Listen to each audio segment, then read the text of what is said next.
يا صباح الفل، صباح الهنا، صباح السعادة، وخير ما نبدأ به الكلام.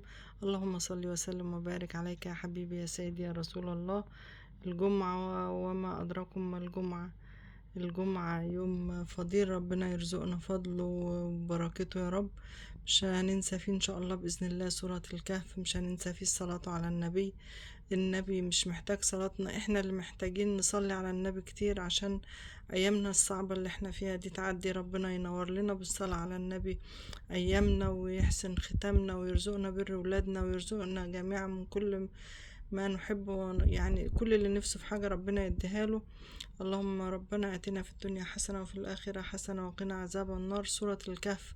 ربنا يضيء لكم من الجمعة للجمعة نور من عنده، ينور له بكم بصيرتكم وطرقكم، ويوسع بها أرزاقكم إن شاء الله، ويعصمنا جميعا من فتنة الدجال.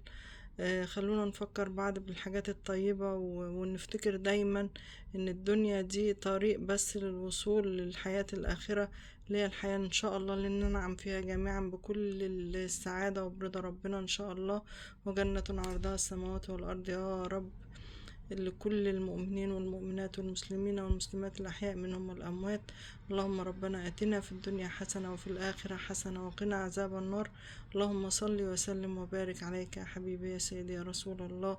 اللهم صل وسلم وبارك عليك يا حبيبي يا سيدي يا رسول الله. اللهم صل وسلم وبارك على سيدنا محمد وعلى آل سيدنا محمد في كل لمحة ونفس عدد كمال الله وكما يليق بكماله. يومكم سعيد إن شاء الله. صباح الخير عليكم جميعا.